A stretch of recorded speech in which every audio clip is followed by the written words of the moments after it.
Amigos do programa Voz da Comunidade, nesta edição tenho o privilégio de receber a visita do presidente da Associação de Magistrados, o juiz, servidor Erval Sampaio.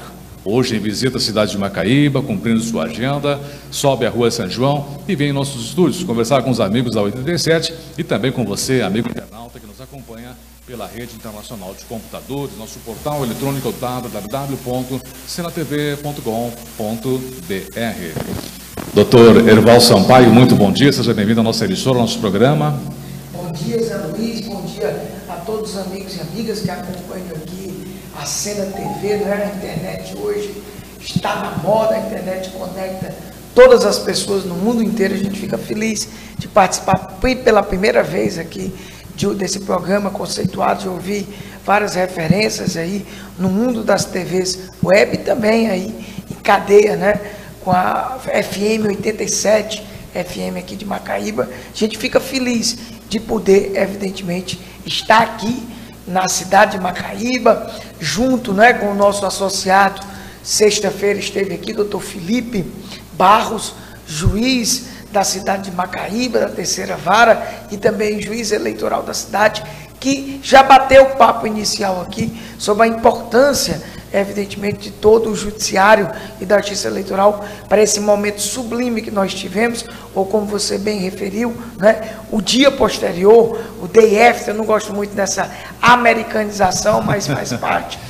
E, bom, evidentemente, a gente fica à vontade para tratar de assuntos aqui, justamente desse período interessante, esse período diferente que nós vamos passar a viver daqui para frente. E é exatamente esse momento, doutor Erval Sampaio, que lhe peço aqui a gentileza de nós provocá-lo, porque estamos saindo de um processo eleitoral geral, primeiro e segundo turno, vários cargos em nível de Estado e União.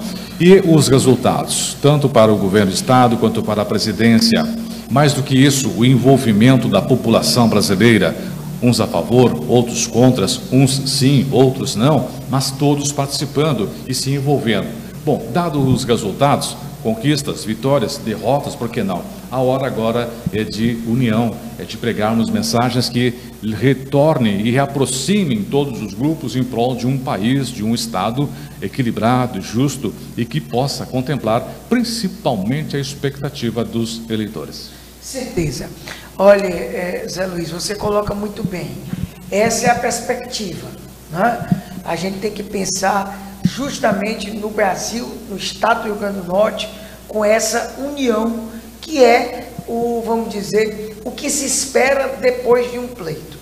É salutar, é interessante o debate de ideias, o diálogo, justamente a troca de informações que a gente tem. Eu diria que até mesmo um acirramento eleitoral inerente a essa, vamos dizer, a essa divergência política, a essa divergência ideológica. Eu até tenho como natural. O que não se pode, é evidente, é querer continuar essa polarização bem intensa, bem radical que nós tivemos nessa eleição específica. Já é normal do povo brasileiro, eu penso, e também o povo potiguar, que haja polarização, que haja essa radicalização.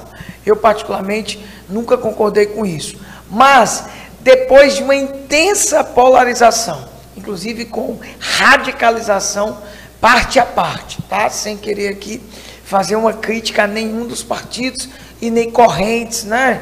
E nem muito menos aí esses atores imediatos da referida polarização. Mas chegou o momento da gente acabar com essa fase, a gente verdadeiramente ter como encerrado um pleito e começarmos agora a ver a fase seguinte, a fase justamente de arrumar a casa. E é isso que, indiscutivelmente, os eleitos, né, aqui evidentemente em nosso estado, mas eu ousaria dizer todos os eleitos, né, não só os eleitos do primeiro turno, ou melhor, não só os eleitos do segundo turno de ontem, mas todos os eleitos, aqueles que evidentemente contaram com esse apoio da população brasileira, da população potiguar, se tocarem, o termo é forte, mas tem que ser dito, de que a eleição acabou e que agora é uma nova fase onde justamente nós temos que apaziguar os ânimos. É verdade. Nós temos que tranquilizar as pessoas. Eu só para poder concluir. Então, veja, se a gente não tiver consciência da serenidade que todas as pessoas devem ter, mesmo os mais apaixonados, tá? Por essa polarização que nos até mesmo assustou. Eu confesso que eu até já era acostumado, já participo de várias eleições como juiz e participo ativamente como cidadão do processo político de um modo geral. Mas confesso aqui que me assustei com tamanha radicalização dos posicionamentos da própria militância, ou melhor, das militâncias, ao ponto, né, da gente ter visto a nível nacional e específico, já eu chego a nível local e concluo o meu raciocínio. Eu penso que foi tão intenso essa radicalização, ao ponto das pessoas praticamente criarem ojeriza uma das outras, o que é absurdo, inclusive com família, né, com amigos, e isso não pode mais continuar. E aí eu saúdo o discurso do presidente eleito Jair Bolsonaro. Ele fez questão, não sei se você percebeu, foram 3 falas que ele fez ontem, eu fiz questão de acompanhar de modo muito diligente, até mesmo para eu poder falar quando, evidentemente, indagado. No primeiro momento, ele fez um discurso para a sua militância, inclusive utilizando, né, uma espécie de TV que ele criou. Uma TV interessante, né? Eu acho que o estilo do novo presidente é um estilo bem diferente, né? Um estilo bem simples. Ele fez um estúdio dentro da casa dele, uma coisa simples, inclusive os detalhes, né? A bandeira do Brasil pregada ali de modo bem artesanal com a fita, e ele fez o primeiro pronunciamento utilizando as redes sociais, que foi evidentemente o âmago, a essência da campanha dele. E aí ele fez um discurso mais, vamos dizer assim, aguerrido para a militância. No segundo momento, ele fez um discurso protocolar, usando, inclusive, as cadeiras de televisão, utilizadas por uma só emissora, mas eu chamo a atenção o terceiro para concluir aqui. O terceiro, ele foi claro em dizer, e nós temos que, evidentemente, se preocupar com isso. Eu vou aqui observar esse fator em específico, depois eu quero voltar para o segundo discurso, mas esse terceiro, ele voltou para a internet, onde eu, particularmente, entendo que ele não ia nem voltar, mas para deixar claro a necessidade de pacificação. Ele foi claro, ele voltou só para isso, justamente que não existe ele contra nós, nem nós contra eles. E é esse sentimento do nosso presidente eleito, que aqui não adianta mais a gente ter, ele não é meu presidente, ele não me representa. Com todo o respeito que eu tenho aos que votaram, evidentemente, no candidato que perdeu, e que, no meu entender, deveria ter reconhecido e tentado justamente se comunicar, e peço até agora, eu como cidadão, quem sou eu, mas que o próprio presidente eleito tente conversar com o candidato derrotado e que a gente possa levar essa mensagem à população brasileira. E aqui no estado, evidentemente, eu penso que a governadora já o fez, e o fez até de forma interessante, já fez de plano. Ela não vi a nota específica, mas ela se manifestou nessa linha da união, nessa linha de trazer justamente essa pacificação que nós precisamos. É impossível que tanto a nível de governo do estado e a nível de presidência, a gente possa ter resultados positivos em termos de gestão, se a gente não se unir, se a gente verdadeiramente não deixar a eleição de lado. Nós só vamos ter eleição agora daqui 2 anos, e todos os eleitos da agora e derrotados devem, me perdoar a expressão, baixar a bola em termos de ânimo de acirramento e passarem a cumprir as suas funções. Quer aqueles que foram escolhidos pelo povo para gerir, para governar, quer aqueles que também foram escolhidos para fazer oposição. A democracia, que eu espero que você pergunte já algo sobre o sentido da democracia, não aceita uma ideia de uma corrente só. A democracia se faz entre o governo, entre quem está na situação e a oposição. Então o povo brasileiro e o povo potiguar votou em líderes da oposição, votou em pessoas que devem exercer uma oposição, mas não uma oposição de picuinhas, uma oposição construtiva. E é isso que a gente espera dos nossos líderes. Amigos do programa Voz da Comunidade.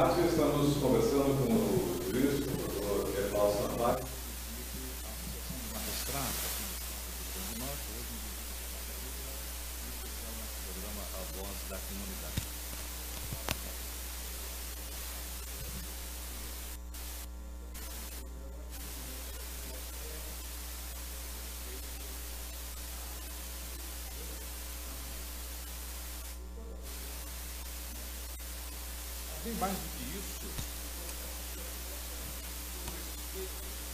a todas as participações e presenças das minorias, o que vem a mais ou menos fechar com o que o amigo está citando aqui na sua participação.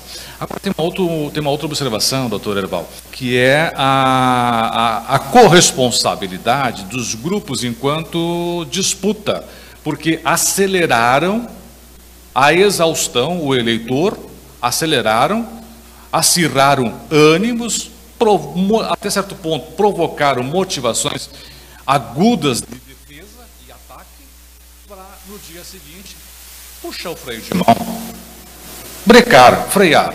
Como é que podemos trabalhar com uma grande massa, com uma população na ordem de milhões de habitantes, de milhões de eleitores, com duas velocidades? Até a véspera, ataque, ataque. Dia seguinte, não, agora freia, freia, freia. Como? Olha, eu vou ser muito franco. A gente tem que tentar entender as estratégias dos políticos. Eu sempre disse isso, né? Eu tenho uma atuação de quase 20 anos dentro do processo eleitoral, não só como juiz eleitoral, mas também como estudioso do direito eleitoral, e até mesmo, eu vou ousar dizer, eu gosto da política, da verdadeira política, da política com P maiúsculo. E eu respeito as estratégias, inclusive dos marqueteiros eleitorais. Então, o que você muito bem colocou, de que é estranho, de um dia para outro, a mudança do discurso, faz parte. O acirramento que eles, inclusive, faziam na véspera, isso foi feito mesmo por todas as candidaturas. Vamos aqui tentar nos colocar somente com a eleição nacional e a eleição da governadora, a gente viu isso claramente. Na minha ótica, para ser bem objetivo para você, não é contraditório com os novos discursos que eu citei, ou seja, o próprio discurso do presidente e da governadora eleito de pacificação.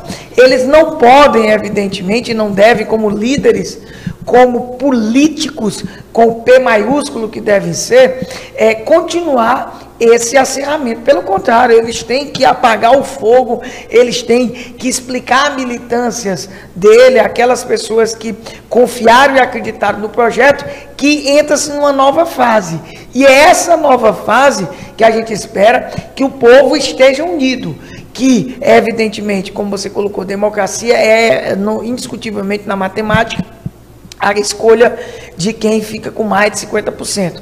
Mas lembrando que a democracia também impõe a quem venceu o processo, no aspecto matemático formal, a ideia de que ele governa para todos. Ele não governa só para aqueles que sufragaram o voto nele. Há, sim, indiscutivelmente, uma ideia maior da democracia. E é essa ideia maior da democracia que os eleitos, em específico, nos trouxeram em suas falas iniciais.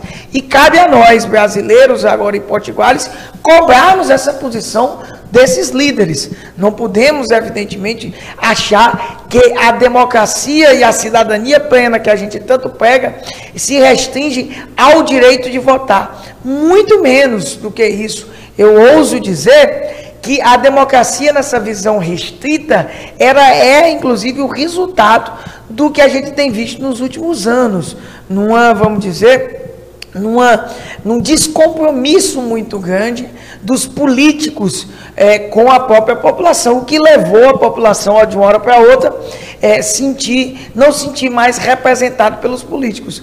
Isso é interessante, porque a população coloca